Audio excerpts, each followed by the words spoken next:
there were guns and fires everywhere. Like, you would see lights going this way, whew, whew, whew, and we were just laying down the ground, and then it was stopped. It was stopped for a long time, and then we would go from house to house until we went to a forest where we walked, and we left.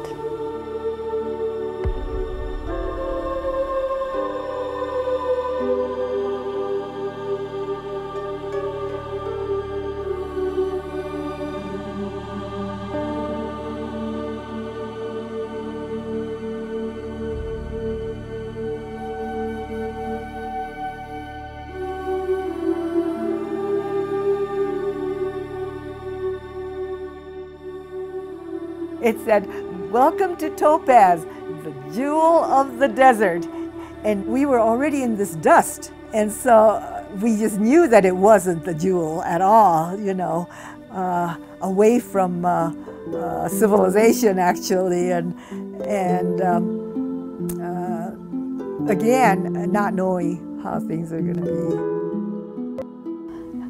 We're now in a camp that had been locked behind us, barbed wire fences around us, and without my father, not knowing how long we're going to stay, how long it'll be before. See, it's the unknown part that I think worried us, you know, more than anything else. You know, the length of the war, you know, will we be sent back to Japan?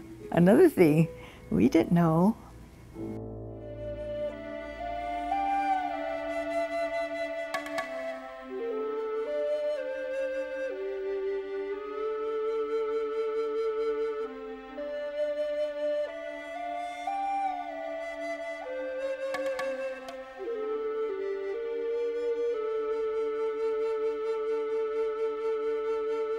Me and my dad was awful close because we worked together. And that summer, in June, he told me if I'd like to come on a vacation. I had never been on a vacation. We'd always been working there. And I said, I would like that very much. And he said, how would you like to go to Salt Lake? And I knew he had been there because he used to talk about Salt Lake. I thought that was great. So we loaded up the car and we left, me and my brother Johnny. But I don't remember my mother and my dad ever discussing the trip. There were no plans. As far as I can remember, I never heard any discussion about coming, except for that we loaded the car and came. We all started migrating from Alamosa up here because there was the Tuella Depot, there was the Kennecott Mine, there was the railroad.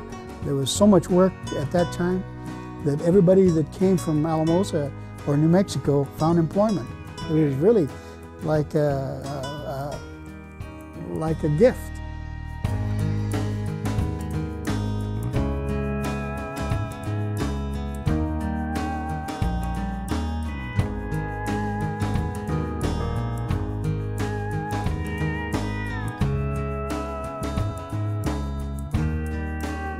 From one house to another house, from one village to another village.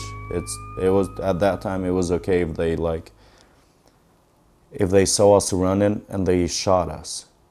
That was fine.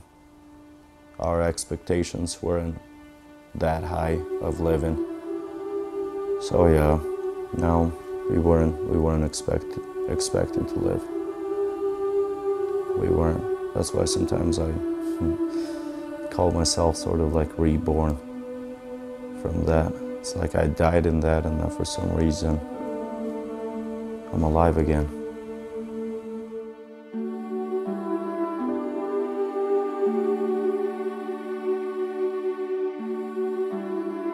Yes, my mom was a great person that believed in fortune telling, and she talked about it a lot. And she would go several times with her girlfriends just to sort of see what was ahead for them, because I think people sort of want to know what's ahead in your life, and yet that's something that our church does not believe in the Orthodox Church and fortune telling. However, she did go and was told that, and I don't know how many years ahead this was, that someone would be coming from across the water and she would meet someone. And she would tell me that story over and over again. My mother wanted to be married, but she thought she'd find a local fellow there and get married and stay there and be with her siblings and her parents. And then when my father came, she always said, "See, the fortune teller was right."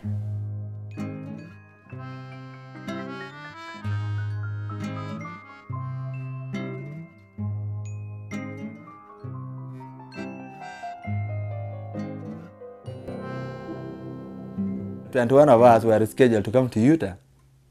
And Utah was a place that we have not heard about it. We have heard of California and New York and all these things. Then we complain now. We say, why? Why are we going to Utah now and everybody is going to the United States? And they said, yes, Utah is also in the United States.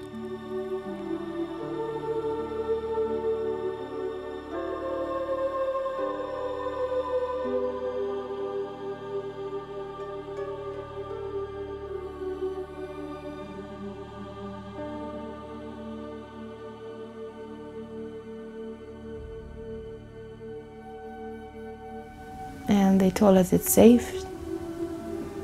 And I was like, okay, if it's safe, there'll be no walking again, I'm going. I am going, so I would not walk again in my entire life.